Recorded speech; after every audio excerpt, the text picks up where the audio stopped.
Ang ating nararamdaman, marami tayong bagay na mapapalampas at marami tayong mabuting magagawa. Tulad ng reklamo ng maraming tao na sila daw ay loveless. Yan ay reklamo ng marami, kahit ang may asawa. Kahit kuminsan ang may boyfriend o girlfriend, they still feel na their life is lacking in love. At yan po ang ating pag-aaral ngayon, pinamaganda natin, Surviving Lovelessness. Sino kaya dito ang bagay na bagay ang topic na ito? Kung kayo naman ay busog na busog sa love, sometimes you become very insensitive to those who are loveless. So bagay din ito kung kayo naman yung may love dyan. Dahil kuminsan nagiging insensitive tayo. At hilingin natin sa Panginoon na siya ang tunay na magbigay sa atin ng pag-ibig. Ama sa langit, salamat sapagkat kayo Diyos ang pag-ibig. Ang lahat ng uri ng pagmamahal na mabuti at maganda nagmumula sa inyo kahit nararamdaman namin sa pamamagitan ng iba't ibang instrumentong ginagamit mo. But all love comes from you. So we praise and thank you, Lord, because you're a God of love. And right now we ask you to forgive us for sometimes for our lack of love for others. Sa mga pagkukulang namin sa aming kapwa, lalo yung mga dapat naming mahalin, patawarin niyo po kami. At sa iba pa namin mga kasalanan, linisin niyo po kami. Gawin niyo kaming karapat-dapat na humingi sa inyo ng pagpapala. At nawa, Panginoon, yung pagpapalang ito, hindi lang maging amin, maipadama din namin sa iba. So, restore us, O God. Restore our strength, physical strength. Restore our emotional strength. Restore our spirit. Restore our hope, our joy, our excitement in you. And may you be our speaker. Protect us from lies and falsehood, even as we ask that you protect our loved ones from all kinds of harm, especially those who are not with us. Let your holy angels surround us and protect us from all works of evil men and evil spirits. Lord, may you smile at us and let the warmth of your love be felt by each one. We seek you confident that you hear, that you love, that you care. In the name of Jesus, your Son, our Lord and Savior. Amen. Surviving lovelessness. Lovelessness might be loosely defined as lack or absence of romance. At yun ang context natin ngayon. Hindi yung parental love, hindi yung friendly love, kundi yung romantic love. In other words, lovelessness as walang romantic partner. Ang message pa rin ay mahalaga yung love life ng mga tao at importante na pinapahalagahan natin kung ano yung mahalaga sa ating kapwa. Pag-usapan muna natin yung lovelessness type A, yung wala talaga. No? Kasi yung lovelessness type B, na pag-uusapan din natin, meron naman pero parang wala rin. No? So, ang pag-uusapan muna natin, yung talagang wala, zero. Yung walang papa, walang mama. 1 Corinthians 7:1-9, sabi ni Paul, "Now I will answer the question that you asked in your letter. You ask, is it best for people not to marry? Well, having your own husband or your wife should keep you from something immoral. I wish that all of you were like me." Paul was single, But God has given different gifts to each of us. "Here is my advice for people who have never been married and for widows. You should stay single, just as I am. But if you don't have enough self-control, then go ahead and get married. After all, it is better to marry than to burn with desire." Si Paul dito hindi siya nagbibigay ng hard and fast doctrine. Nagbibigay siya ng isang informed opinion of a very godly person. Kasi si Paul pag nagtuturo yan, may sinasabi siyang, itong sinasabi ko sa inyo, galing talaga to sa Diyos, ha? Meron kumisa siya sinasabi, ito galing lang to sa akin. Opinion ko lang ito. Nilelabel niya yon. This one, hindi niya nilabel. But because this kind of teaching is not supported strongly anywhere else in Scripture, we like to think that it is a godly opinion, but nevertheless still an opinion, and it cannot be made into solid doctrine. What is important to notice here, brothers and sisters, is that the people of Corinth were writing. Pagka ba nabiyuda na, dapat pa mag-asawa or not? Talaga bang dapat na kantsawaan at ipagtula ka mag-asawa yung mga nasa edad na hindi pa nag-aasawa?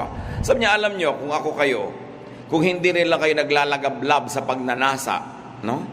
At kaya nyo ng mga babuhay ng wala niyan, mabuti pa tularan nyo na lang ako, single forever. Sabi niya, pero kung wala kayong control sa buhay, single nga kayo, pero kung kanino kayo nakikiangkas, mag-asawa na lang kayo para tahimik ang buhay nyo. What we see here is that Paul survived lovelessness. Remember, lovelessness is romantic love, ha? Kasi laging yung godly love, meron lagi yan eh. Paul even recommended that singles remain so. This is not the ideal. But this is at least exemplified. Hindi ito ideal, ha? Hindi ito must. Hindi ko mo sinabi ni Paul, lahat tayo ngayon ay susikapin na natin gawin yun. Sabi niya, meron sa inyo cut out for marriage. May mga taong parang baging, hindi makakatindig ng hindi nakapulupot kung kanino. So sabi, kung baging kayo, di pumulupot kayo. Pero may mga taong pwedeng nara, mag-isa tumatayo. Sabi ganon. So kung kaya nyo yan, less complication sa buhay. No? So it is not the ideal, but at least Paul showed that it was doable. Pwede. That it was even feasible na may advantages yun. And he even recommended it in certain contexts, especially for those who can serve God much better without a romantic involvement. In other words, sacrifice ka kung talagang gusto mo, pero sinunod mo pa rin yun. Kaya nga may mga ibang religious vocation, di ba, nagmamadre, nagaganito, hindi sila nagkakaroon ng benefit ng romantic love dahil sinasabi maglilingkod daw sa Panginoon. This is one of the applications of the religious groups sa teaching na to. Rightly or wrongly, they applied it that way. The major lesson here, brothers and sisters, is that people can survive lovelessness. People can survive romancelessness. Yun naman kasing iba, 3 linggo pa lang na walang papa, tatalo na sa tulay. Naglalakad na ng tulala, hindi na mapakali at para mapag-iiwanan na ng panahon. Yung iba naman, dahil nag-end ang kanilang relationship, abay gusto na rin magpakamatay. Marami tayo nakikitang ganyan. Kung minsan nakikita nyo, may lalaki pa nando sa ibabaw nung matataas na mga sabitan ng mga billboard sa EDSA at tatalon dahil yung girlfriend niya, iniwan siya. The end of a romance is not the end of the world. Dapat malinaw yan. Kung nakahiram ka ng romance sandali at tapos nagwakas, abang una mga tupagin, magpasalamat ka sa Diyos at nakahiram ka kahit sandali. At ngayong nabawian ka na, huwag kang magtampo o magalit sa Diyos. Ang problema ng loveless, hindi ko minamaliit, pero mild. Naiinip, nalulungkot, nananabik, nangungulila, diba? Pero hindi nagka-crisis level. Ang nagka-crisis level, yung may love and romance. Kahit kailan, hindi ka magka-crisis kung dahil lang loveless ka. Parang kulang, matabang, matamlay, pero hindi ka talaga yung halos agaw buhay. Hindi mangyayari sa yan. Ang nag-aagaw buhay, yung may kapartner talaga. Tapos nagkaroon ng biglang rapture, biglang nagkahiwalay, biglang kinaliwa siya, biglang nagkaganon. Yan talaga ang parang natureteng turumpong nagpapaikot-ikot na walang pupuntahan. Pero wala pa naman nagkanda ikot-ikot na ganon dahil lang naiinip o nalulumbay. Between the two, considering the extremes of the emotions, mas protected nga yung loveless. And remember that absence of romance should not mean absence of life. Huwag dapat laging ituon ang pansin sa ganon. In fact, the absence of people in one's life can make the presence of God more pronounced. Hindi ito pa consuelo de bobo. Pero talagang pag wala ng tao dyan na nagmamahal sa'yo, lalo mong nare-rediscover ang Diyos. Marami nga pag may nagmamahal sa kanila, nakakalimot nalilibang. Nagkakaroon ng idol at idolatry. No? Pero yung talagang wala at wala na, bigla mo maalala, ay salamat, may Diyos naman nga pala. Kasi yung lovelessness nga na sinasabi natin, romance lang. But in terms of love, you cannot really be loveless because God loves you. Because God loves us. Nobody is loveless. Pwede siguro romanceless. Psalm 68, 5-6. Our God, from your sacred home, you take care of orphans and protect widows. You find families for those who are lonely. Kita nyo ang pagpupuri sa Diyos? Galing sa yung banal na tahanan, inaalagaan mo ang mga ulila at mga balo. Kasi mga balo, siyempre, considered din single, loveless. Sabi ko nun, inihahanap nyo ng angkan ng pamilya yung mga nalulungkot at walang kabilangan o walang masalihan.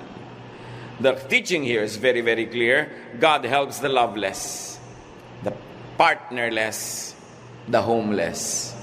And in a very sweet way that only those who are utterly loveless can experience, God becomes your love and partner and home. Although not in a romantic way, of course. Kaya hindi pwedeng maubusan ng tao ng matatakbuhan. Hindi mo wawakasan ng lahat, hindi ka mawawala ng pag-asa dahil lang nagwakas ang isang romanso, dahil hindi na magsimula kahit kailan, inip na inip ka na. So kung ang Diyos ay matulungin sa mga single, sa mga loveless, so should God's people be. Dapat din ang mga anak ng Diyos matulungin dun sa mga loveless, sa mga single.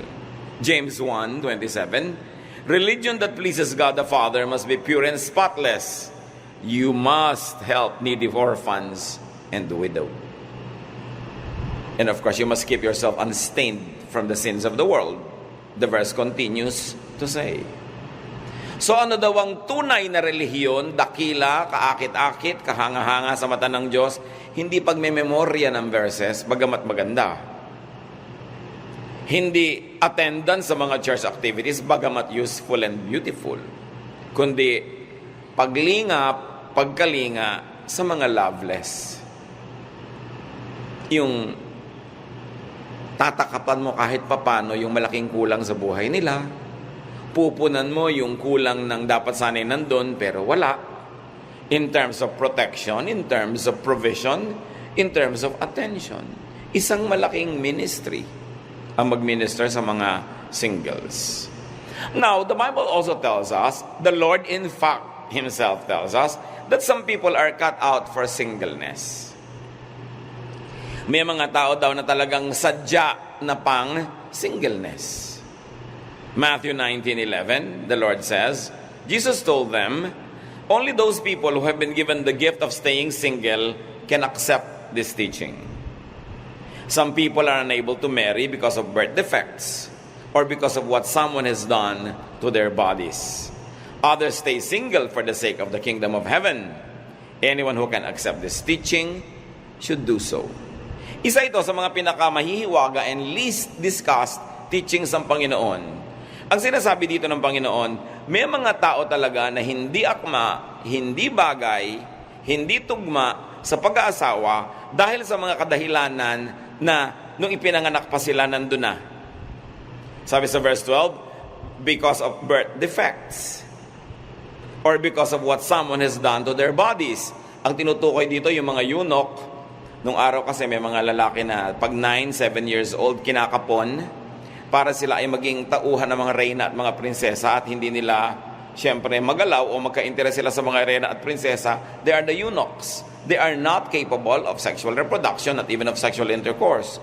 So, sabi, something was done to their body, so definitely they will not be cut out for marriage. Pero sabi naman iba, because of birth defects. Yung iba kasi in-oversimplify nila yan, yung mga issues ng pagpapakasal. Sabi, siyempre, lalaki, babae, magpapakasal, mag-iibigan sila. What do you make of people who are born as hermaphrodites? Alam niyo mga hermaphrodites, pareho silang may sexual organ, male and female. O sisisihin niyo ba sila? Kasalanan ba nila yun?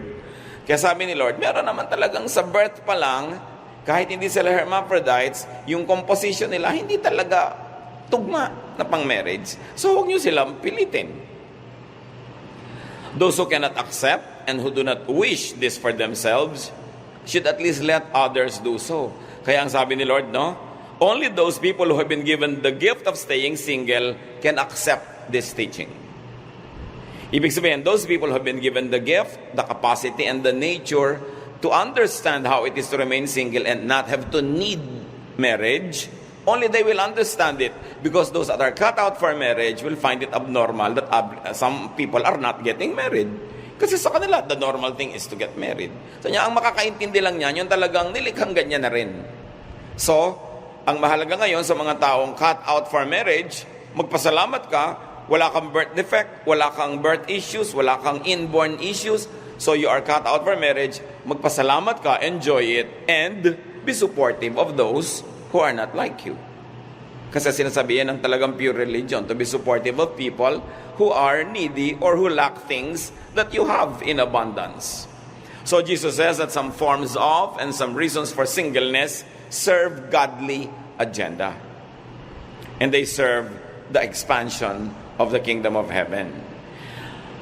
Ang Lord mismo ang nagsalita nito, pero napakakonti na nagtuturo nito, ni bumabanggit. Kasi nahihirapan sila sa topic na ito na medyo unconventional. So as we have said, those who enjoy wedded life and wedded bliss should thank God for that kind of life and remain faithful and kind to those who are not like them. Some lessons we learn here. If some people are indeed cut out for singleness, do not overstrain yourself or others just to have a romantic partner. In other words, don't get married just for the sake of doing so. O ipinanganak ka, hermaphrodite, nalilito ka. Kung sino ba talaga ang attractive sa'yo, huwag mo nang dagdagan yung malilito pa, sarilinin mo na lang yan, huwag ka na lang muna mag-asawa hanggang hindi ka sure. Ang hirap-hirap naman ng hindi ka sure, pero pinapatunayan mo sa magulang mo, sa lipunan mo, na sure ka, tapos mag-aasawa ka, tapos after 2 or 3 years, magkakagulo din lang at paghahalo ang balat sa tinalupan, may mga nadamay pang tao. Unless you're sure, it's not a good idea to get married. Especially if you're not physically, emotionally, socially, psychologically, or spiritually into it. Pag hindi hiyang, pag hindi likas, hindi ukol. Pag hindi ukol, hindi bubukol, sabi ng matatanda. Huwag pilitin. Do not bind yourself for another person just for appearances. Tulad sa pagpapakasal, o you want to appear moral and pure, nabuntis ka na ngayon, so magpapakasal ka na lang dahil nagkaganon. Diba? Kahit na kung sino na lang yon, na hindi ka naman sure sa kanya. Na-damage ka na. 1, you are impregnated outside of marriage. 2, you have to get married to someone you are not sure about. And 3, you might have to separate from this person. And 4, you will no longer be free enough to marry the one whom you really like when that person comes along. So itutuwid mo ang isang mali na isang pagkakamali, sobrang ring nababaluktot. Do not get married just to save face. Lagi may nagtatanong sa akin, Pastor, yung pong anak namin, 3 months na, ipapakasaluban namin. Kung nag-iibigan ba yung dalawa, hindi na sure yung mga yan. Hindi pala sure sila, bakit nyo naman ipapakasal? Kasi nakakaya sa mga kapitbahay. Sabi ko, kahit naman ipakasal nyo yan, pag nanganak yan, magbibilang din siya, 6 months pa lang nanganak na. Machichismis pa rin yan. Diba? Tsaka kahit machismis yan, next week, may ibang dalagang buntis na naman doon sa kanto. Sa kanya nalilipat yung camera. Mawawala na doon sa anak nyo. So, makakalimutan din siya ng chismis. Pero yung ipapako nyo siya sa isang buhay ng pagdurusa para lang makaiwas sa chismis, parang hindi ako komportable sa ganong mga bagay. Do not get married just to project an image. Meron ng mga lalaki, hindi naman sure kung gusto nga ba nila magpakasal. Tapos, para lang patunayan, magpapakasal. Siyempre, paano ka naman matagal magpapanggap? Gaano ka pwede magpanggap na matagal? Diba? Habang panahon ba yun? So, lumalabas at lumalabas yun. Totoo, mapag-uusapan ka rin. Mabuti pa, pag-usapan ka na lang maaga kaysa sa dulo. Kasi maraming taong nasasangkot. Do not risk a lifetime just for an urgent relief. Relief from pressure. Kasi buong buhay yan nakataya. Sagrado ang buhay. Kahit ang buhay imperfect. Kahit yung taong may-ari ng buhay na yon imperfect. Sacred yung life niya. Hindi mo pwedeng isacrifice yon just for the sake of appearances, just for the sake of tradition or expectation of people around. Because the individual who owns the life has the duty and the privilege to live that life to the fullest. Kaya dapat yung mga pressure na yan, palayain natin ating mga sarili. Kasi hindi pwedeng ganun. Now, do not pressure others to have a romantic partner or to get married. Lalo't hindi pa panahon. Baka naman pwedeng mangyari, kaya lang hindi pa panahon. Minsan parental or social expectation or pressure or personal denial. As we have said, do not push, especially if there are signs or hints of personality or gender orientation issues. Malaking issue yon, kaya hindi pwedeng babaliwalain. Importante na iginagalang natin kung ano yung kalagayan, especially at the moment. There's a danger of overeager or premature testimonies. Halimbawa ng mga tao. Kumisan, nagkakaroon ng mga sobra tayong expectation. Halimbawa, mayroong isang gay person na biglang naging born again, magte-testify agad, I was formerly gay and now I'm straight. No? Speak for yourself.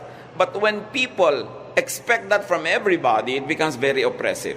Especially if your restoration, if the transformation is a process. And processes usually take long. Sometimes it takes a lifetime. But there are people who give quick and false assurances that it's good for everybody, that is a formula for everybody. It becomes oppressive. An instant reorientation in anything is a very, very big promise to make and to keep. This is oppressive, even to those making the promise. Para rin yung kumisan, pag sikat ka, artista ka, bigla ka na born again, pinagte-testify agad, ikaw nang change life mo. Hindi mo na-sustain. After 3 months, na-fall ka, nalagay sa dyaryo, yung the same tao na hallelujah, hallelujah, nung nagte-testify ka, will now condemn you. Mahirap yung testimony business, kaya hindi tayo mahilig magpa-testify. Yung nagte-testify, napapako. The weather is not the same every day.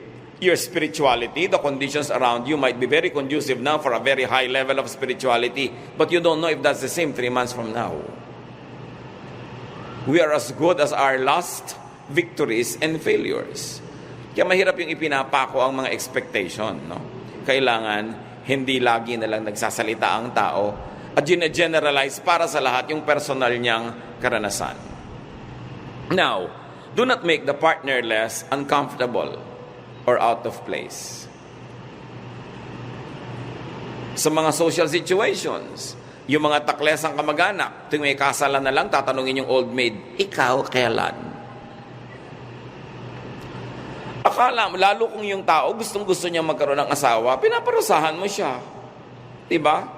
Gusto ko nga nasaan? Bigyan niyo ako, nasaan? Diba? Ikaw kailan? Mga tao kasi mahilig magsalita ng may mag-asawang hindi magkaanak ng 3 taon na laging, kayo, kailan kayo makakabuo? Hindi ba gusto mo siyang ilibing ng buhay? Kung merong gustong makabuo yung mag-asawa, bakit nakikialam yung mga tao laging, kayo, baka naman di kayo marunong, bla bla bla. Yung mga nonsense na mga walang katuturan mga salita ng mga tao, lalong nagpapahirap ng loob sa mga nahihirapan na nga. We should be sensitive. Kung gusto ng taong mag-asawa, haharurot yan. Kaya iba, 13 pa lang, nag-aasawa na Gustong-gusto. 17. Ngayon, kung 45 na, hindi pa, huwag mong pakialaman. Baka ayaw. O baka wala lang sa mood. O baka walang nanliligaw. Anong gagawin mo sa kanya? Kaya dapat hindi pinagtatatanong yan. Gawin nyo yan na isang covenant sa inyong pamilya. Walang tanungan, kailan ka? Diba? Yung mga magulang habang bata, naku, huwag kayo magpapaligaw. Tapos pero pag above 30 na, naiinip na, ipinaparipa na, may kasama ng plancha at mga kaldero. Mabili na lang ang anak. But it is oppressive. Kung gustong-gusto mo, tapos walang mangyari, may nagtatanong pa sa'yo, nadadagdagan yung hirap. At kung ayaw na ayaw mo naman, may nagtatanong, diring-diri ka sa tanong. Di ba? Ayoko pinapantala ko, ba't yung ba ako pinag-aasawa? Di ba? Bakit nyo ako pinapakialaman? So we should be very sensitive, no? Social situations, mga seating arrangements, meron kang seating arrangement, puro couple, tapos may biglang isang siya lang yung single sa mesa. Parang yung sinabing, you don't belong. Importante yung sa social mix.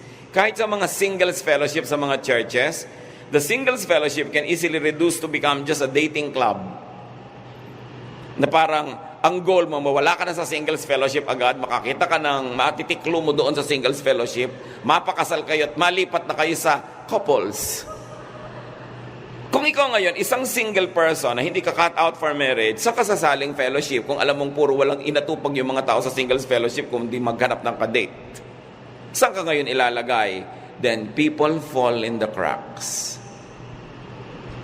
Huwag tayong malibang kung 90% of the people in the church are being ministered to according to their reality, according to the truth of their life. Kung may 10% na hindi nami-ministeran, yung mga women halimbawa na unmarried, tapos napipilitang sumama sa women's fellowship, tapos ang mga topic tungkol sa mga husband and wife relationship, blah blah blah, anong gagawin nila? Diba? These people fall in the cracks. And you must notice that the attention of the Lord Jesus was not on the majority who are happy and normal, but to those who fall in the cracks, the outsiders, the lepers, the sinners, the tax collectors, the outcasts, yung mga walang description, yung mga hindi kasali, yung mga puwera, yun ang inipon niya at yun ang kanyang labis na minahal. Dapat gano'n din ang gawin ng church at ng mga church people. You don't always just minister to the loud majority, but you listen to those who are voiceless. Because centuries sometimes of tradition and centuries of neglect and centuries of minimalization have taught them to be just silent. Kailangan sensitive ka doon. This is the spirit of Jesus Christ. Sensitive sa mga puwera, sa mga hindi kasali, sa mga kawawa, sa mga hindi maintindihan. So, kahit sa mga church fellowships, sensitive dapat sa ganon. And say no evil. Ano yung mga say no evil nga? Yung sinasabi natin, o kailan ka? O ikaw, kailan naman? Mga ganyang mga tanong. Magtanong kayo ng iba. Sa pa pinakulay ang buhok mo? Di ba? Sa ka nakabili ng magandang lote? Marami namang naitatanong sa buhay. No? Pero yung ganong tanong talaga, napaka-unkind. Stop asking. In fact, do not even ask. And do not be over-solicitous. O ikaw, ito kawawa naman ito. Wala naman itong kasiping sa mga malalamig na gabi. Padala mo ng unan. Diba? Ay, anong magagawa mo? Walang katuturan yon. Stop criminalizing singleness and aloneness. Isa pa dito na laging mga tampulan ng biro, mga byuda. You know, next, more difficult to being single all along is to have had a husband or a wife and then maging widow or widower. Lagi nila ikaw tampulan din ng mga biro, no? At yung mga dirty old men, walang ginawa kundi kindat-kindatan ng mga byuda.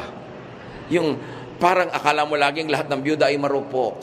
Lahat ng byuda ay talagang hinihintay lang matisod sila at sasama na. Maraming lalaki ganun ang attitude sa mga byuda. Napaka-condescending. We must be sensitive and respect widows. No? Kasi kung gusto naman nilang ilagay yung place nila, sarili nila in the market, they can and they will. You don't need to push or pull them. Total free naman sila legally and morally. O kaya overly strict tayo sa byuda.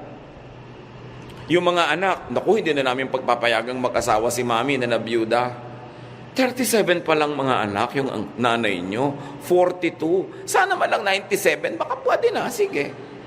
Pero kahit mga 97 at gusto niya, bakit nyo pipigilin? Selfish sa mga anak. Sasabihin, ibibigay ni mami yung mga kabuhayan namin sa mapapangasawa niya. Kakamutin nyo ba naman yung bakokang niya kung kumakate? Di ba? Aabutan nyo ba siya ng kape? Masusuyo-suyo ba kayo? Hindi naman. Mano naman pamanahan din yung masasandal-sandalan niya na si Bogart. Diba? Kung yun ang nagpapasaya sa kanya, mapapasaya nyo ba yung nanay nyo? Samantalang pag-uuwi na kayo, may mga asawa kayo, anak, kanya-kanyang buhay yung nanay nyo, tapos pinagdadamutan ninyo ang lumigaya. Diba? Kasi gusto nyo, kayo ang magmana nung mamanahin. Kaya selfish ko minsan. Sabihin, si mami naman parang nasisira yung wisdom niya sa kanyang romance. Lahat naman talaga nai-inlove, nagagagan ng konti, di ba? So, hindi ka naman pwedeng sobrang talino, tapos may in love ka. Yung mga sobrang talino, hindi yan nai-inlove. So, you allow people because people have needs. And once again, it's related to the sacredness of life. This woman, even though she might have eternal life in the presence of Abraham, has only one life here on earth. And if she didn't live it to the full, if she didn't have all the happiness that's available to that life, kulang at nalugi siya doon. Mahalaga, igalang natin yon from the point of view of the person who has the life that must be lived. So do not prey on vulnerable widows or lonely singles. Huwag pansamantalahan yan. May iba pang pagsasamantala sa widow na ginagawa ng mga religious people nung araw, kinriticize ang Panginoon. Mark 12:40, but they cheat widows out of their homes and pray long prayers just to show off. They will be punished most of all. Ito yung mga religious people na kinukumbinsi yung mga byudang i-donate ang minana nila sa church. Sabi, padasal-dasal pa sila makakaba. Ang intention lang naman nila ay makuha yung mga naiwang kayamanan doon sa byuda. Sabi, grabe ang punishment sa mga ganyan, mga nagsasamantala. Now, do not cause singleness or widowhood by wrecking homes. Kanina, pinag-uusapan lang natin how to be kind to the single and to the widow. This time, huwag kayo ang maging cause na may naging single tuloy, dating married, kasi naagaw nyo yung partner niya. Do not create a gap between a husband and a wife to the point that one of them becomes yours and the other one becomes a single again. Hebrews 13:4, have respect for marriage. Always be faithful to your partner, because God will punish anyone who is immoral or unfaithful in marriage.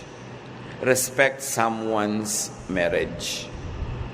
Huwag na huwag kayong magiging dahilan para yung mag-asawa magkahiwalay. Huwag na huwag mang-agaw. Kung gusto ng Diyos na magka-partner kayo, napakarami pang single na tao. May 6 na bilyong tao sa planeta.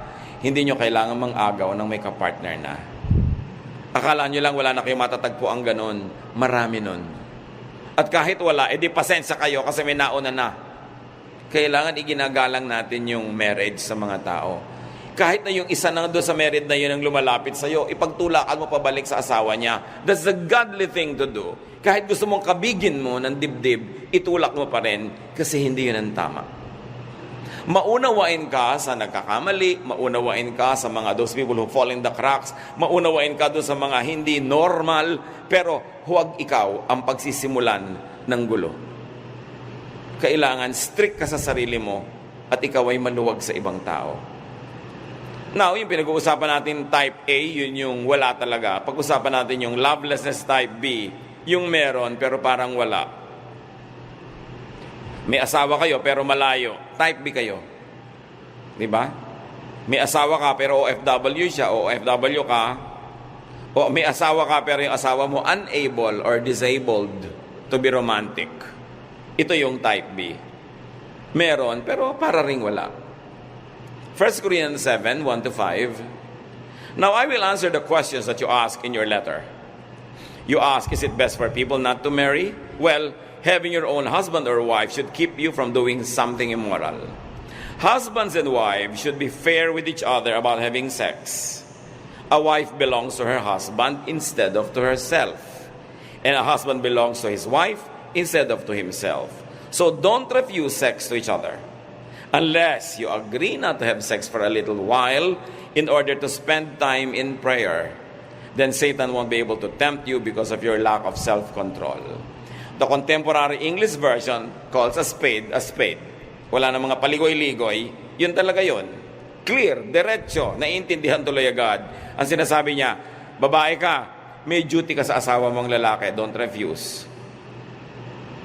Lalaki, may duty ka sa asawa mong babae, don't refuse. Unless, pinagkasundoan nyo, o magpe-pray tayo ng 1 linggo, ha? So, ang Diyos lang ang pagtutuunan natin ng pansin, mag-aayuno tayo mula sa lahat ng bagay.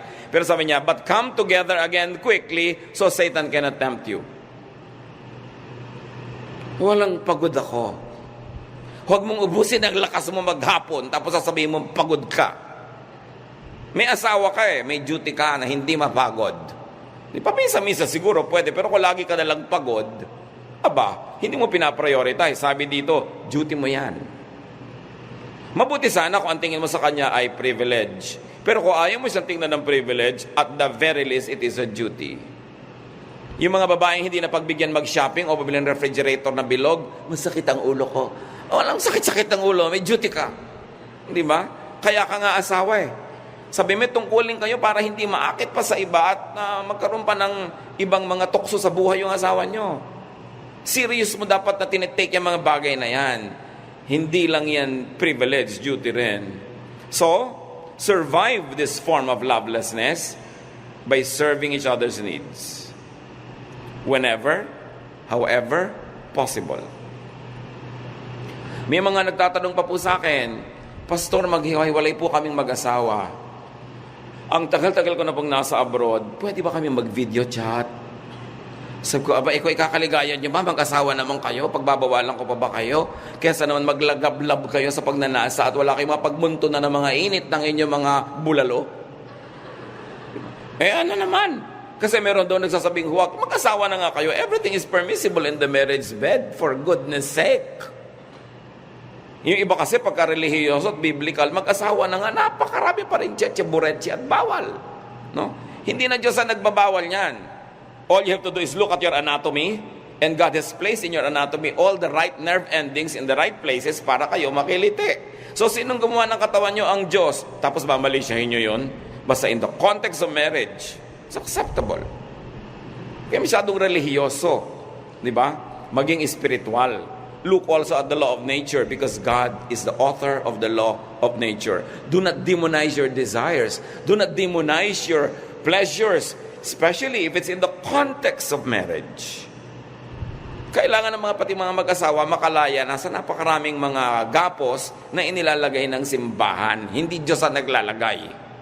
You must always isolate what God teaches and what the church tradition advocates.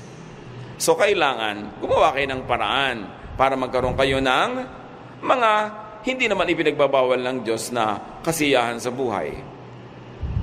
Survive this form of lovelessness by setting limits to absence or separation, unavailability. O may out-of-town trip si Mister, hanggat maaari, no more than 2 nights. Sa 3rd night, gumaganda na ang chambermaid. Gumaganda na ang receptionist. Sa 4th night, pati magbabalot, gumaganda na. Okay? Although marami namang magbabalot na likas talaga maganda. Pero hindi mo tinatagalan yan. Kaya ang problema nga ng mga OFWs, ganun eh. Paano kaya kami, pastor? Sabi ko, alam mo, para sa akin, hindi ko naman i-impose sa inyo ang aking pananaw. Kahit kayo medyo mahirap, pero magkasama kayo, mabuti na yon. Kaya sa mga luho ang buhay nyo, magkahiwalay naman. Magkasawa ka pa, magkahiwalay din naman.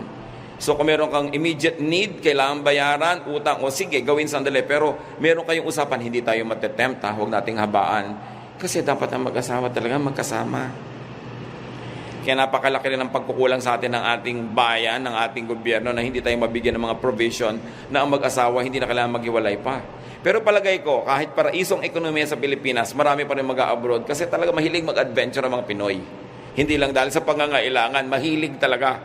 So isama nyo, bitbitin nyo ang asawa nyo. Yung iba naman, magkasama na, magtatanong pa sa akin, medyo malaki po ang gastos namin, pauwiin ko kaya sa Pilipinas si Mrs. Kung magtigil ka, magdiyan kayo. At least pagkasama kayo, nag-asawa ka pa. So kayo, mga hindi pa married, huwag nga kayo mag-asawa kung nasa plano nyo naman, hindi rin kayo magsasama. Ba't ano pa? Mahalaga, pinapahalagahan yan. Kaya kami partner para hindi ka na mag-adultery. So it's doubly wrong to commit adultery when you already have a partner. While it is wrong to do that when you don't have a husband or wife, it becomes doubly wrong.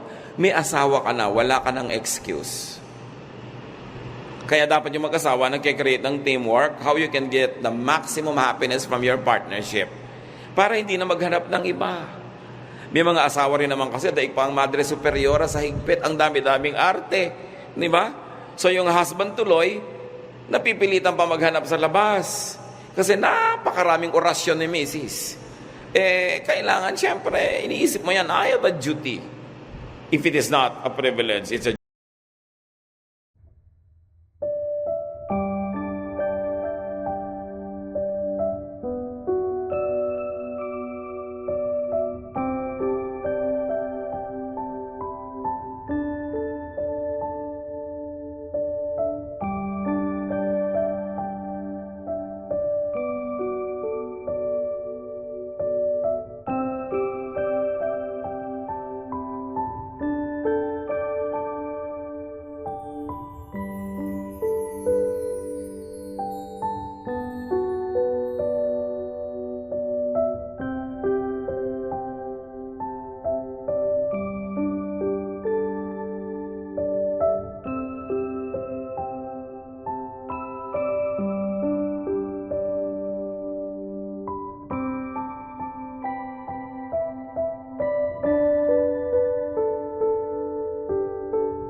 duty.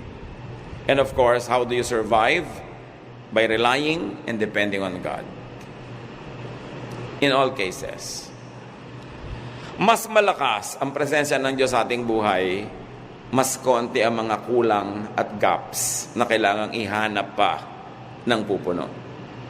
Psalm 42, 5-6, Why am I discouraged? Why is my heart so sad? I will put my hope in God. I will praise Him again, my Savior and my God. Now I am deeply discouraged, but I will remember you. So sa loveless, sa romanceless, put your hope in God. Remember God. Hindi ito panglibang lang. Meron itong malalim na katotohanan. Pag sinerious mo ang relasyon mo sa Diyos, kumisan nga kahit asawa mo, magmumukhang abala pa. Magmumukhang excess baggage. Pag punong-puno ka ng Diyos, gusto mo puro Diyos, kahit anak mo, kahit nanay mo, kahit sino, parang kahit wala sila, pwede. Kasi dapat ganun ang tao. Na pagka maganda yung relasyon mo sa Diyos, bagamat mas dagdag na may mga relasyon ka sa tao, pero dapat hindi ka parang sobrang kulang. Although normal na nararamdaman mong may kulang, kaya nga si Adan binigyan ng kasama sa buhay, kahit pa nga may Diyos. Pero punuin natin ang presensya ng Diyos ang puso natin. Lalong-lalo kung alam nyo na nangungulila ka, nalulungkot, nalulumbay, natetempt, all the more that you should fill your heart with the Spirit of God. So survive lovelessness.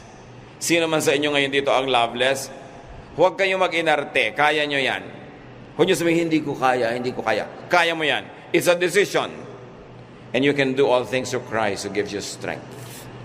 No? Although, mas masarap nga sana kung magkaroon ka ng kapartner kung yun ang gusto mo. Pero habang wala, live life. Lovelessness need not be a big issue or handicap. No, do not be shortchanged. Hindi naman kung mo gustong-gusto mo isang tao, halos gumulong ka na sa kalsada, mapansin ka na lang. Igalang mo sa sarili mo kahit may gusto ka, lalo't ayaw ka. Kasi pag gusto mo siya at ayaw ka niya, nandidiri siya sa'yo. Kahit ikalat mo yung sarili mo dyan, lagi kang gumagawa ng paraang dumikit, matapilok. Wala, naiinis yun sa'yo pag ayaw ka. Lalong walang ka ng pag-asa. Pag alam mo ng ayaw ka, pinagdidikdikan mo pa yung sarili mo doon. So at least may matira man lang sa yung dangal. Diba? So mga kapatid, kahit gustong-gusto nyo isang tao, pag ayaw sa inyo, magtira naman kayo ng galang sa sarili. Kasi anak tayo ng Diyos. Our body is a temple of the Holy Spirit. Our spirit is one with the Spirit of God. Hindi bagay na nare-reject tayo dahil sobra tayong garapal kung lumapit. Lalaki ka o babae, konting pino, konting pagtitimpi. Kasi kung gusto ka ng tao, lumulukso yung dugo niya. Hindi mo siya kailangan akit-akitin. Siya mismo ang lalapit sa'yo. Kaya haba kang parang mais na gusto mong tukain ka ng manok, di ba mas masakit kung hindi ka pa nga tinuka, nakakalat ka na? So kailangan igalang mo yung sarili mo. Dahil yun ang gusto ng Diyos, be dignified. Kasi meron naman talagang obvious na obvious, no? Parang bulating namimilipit na kinakagat ng 7 langgam, tuwing nandito yung crush niya. Crush! 37 anyos ka na. Crush! Ibagay-bagay mo naman yung arte mo sa yung edad. Di ba? So, importante, siguro magbigay ka lang ng konting pahiwatig ng presence mo, pero huwag mong masyadong i-hard sell lang yung sarili. Lalaki ka man o babae. Kasi, mas nagpapakababa ka, lalong nawawalan ka ng pag-asa na magustuhan. Importante. And then get on with life. Get alive because you have romance. Get alive in spite of not having romance. Now, kung kayo naman yung punong-puno ng pag-ibig, sabi nyo, hindi naman para sa akin yung topic, but you're still part of the solution. Because sometimes, sa inyong pagiging puno, nagiging insensitive ka tuloy. Tinitake mo for granted yung nararamdaman ng mga taong walang kapartner. Thank God that you have romance. Thank God that you have a romantic life. But be kind to those who don't. Like Jesus. Be understanding, be nourishing, be accepting, and be supportive. Help the loveless survive. Yan ang ministry mo